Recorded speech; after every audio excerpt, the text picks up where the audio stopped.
merupakan wilayah yang terletak di ujung barat Indonesia. Perairan lautnya sangat luas karena berbatasan langsung dengan Samudra Hindia dan Selat Malaka. Karena letaknya yang dekat dan strategis, membuat pengungsi Rohingya memilih Aceh sebagai salah satu tujuan tempat suaka mereka. Assalamualaikum warahmatullahi wabarakatuh. Saya Mela Putri Fatani. Saya Putri Maulaya Natasha. Kami dari tim Maires 2021 MTS Negeri 1 Kota Banda Aceh. Pengungsi etnis Rohingya datang ke perairan Aceh secara bertahap mulai dari tahun 2012 sampai terakhir tahun 2021. Pada tanggal 23 Juni 2020, etnis Rohingya terombang ambing di perairan Laut Aceh Utara. Hal ini dikarenakan mesin dari kapal yang mereka tumpangi mati dan perbekalan makanan yang tidak mencukupi.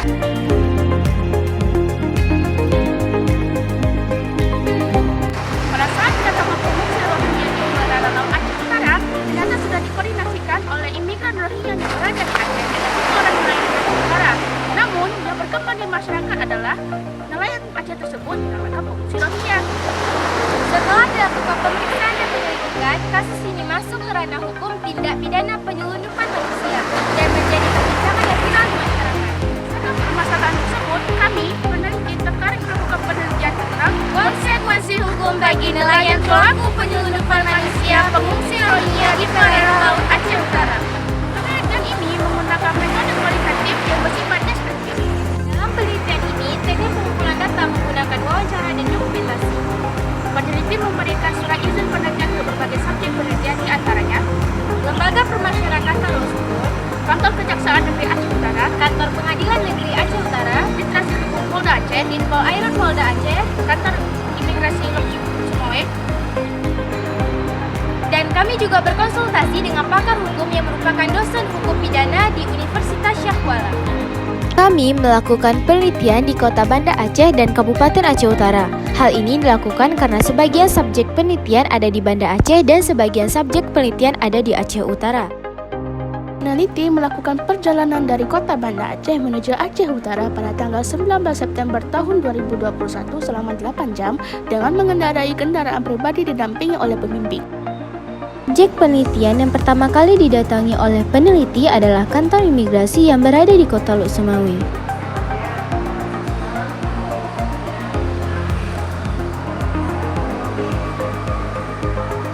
Kantor ini kami langsung bertemu dengan Bapak Fauzi selaku Kepala Kantor Imigrasi Luk Sumawe dan kami mewawancarai Bapak Ahmad Jeffrey, Kepala Seksi Teknologi Keimigrasian. Dari Luk Sumawe, kami menuju Kejaksaan Negeri Aceh Utara untuk menemui jaksa yang menangani kasus penyelundupan manusia pengungsi Rohingya.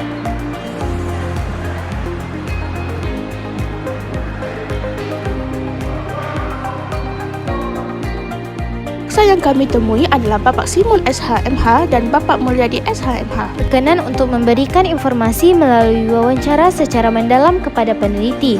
Jaksa juga memberikan berkas perkara dari kasus penyelundupan manusia pengungsi Rohingya kepada peneliti. Selanjutnya, peneliti mendatangi kantor Lembaga Pemasyarakatan Lapas kelas 2 Belok Sukon, di mana nelayan yang menyelundupkan manusia sudah menjadi warga binaan di lapas tersebut. Kami mewawancarai warga binaan tersebut secara mendalam. Aceh Utara, peneliti juga mendatangi kantor Pengadilan Negeri Aceh Utara. Tidak banyak wawancara yang didapat oleh peneliti dari Hakim Ketua Bapak Fauzi SHMH karena di kantor Pengadilan Negeri Aceh Utara semua sumber informasi ada di dalam sistem informasi penelusuran perkara SIPP. Hingga peneliti mendapatkan berkas putusan pengadilan dari Hakim Ketua kepada terdakwa yang merupakan nelayan Aceh penyelundup manusia pengungsi Rohingya melalui SIPP. Setelah rekaman wawancara dan dokumen yang menjadi data penelitian didapat oleh peneliti, peneliti selanjutnya kembali ke Kota Banda Aceh. Di Kota Banda Aceh, peneliti melakukan penelitian ke Ditreskrim Polda Aceh, Ditpol Airut Polda Aceh. Ingin bertanya, di dalam penyelundupan pengungsi Rohingya ini ada berapa orangkah yang diselundupkan?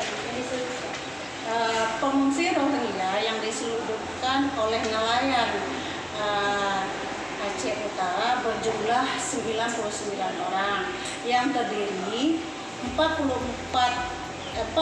orang anak perempuan, 12 orang anak laki-laki, perempuan dewasa 29 orang, dan laki-laki dewasa 15 orang.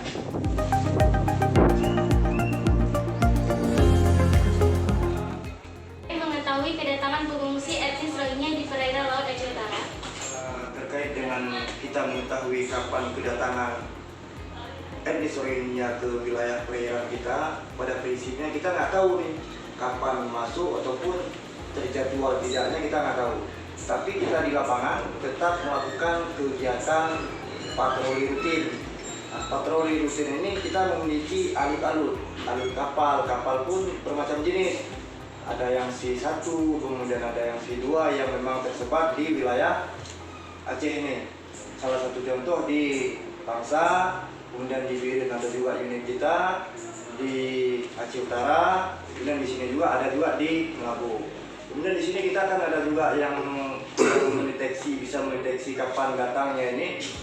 Ada bantuan nanti dari masyarakat itu sendiri yang bagian dari agen intelijen di sini. Kita memiliki unit intel juga, bisa mendeteksi apakah kapal ini akan masuk.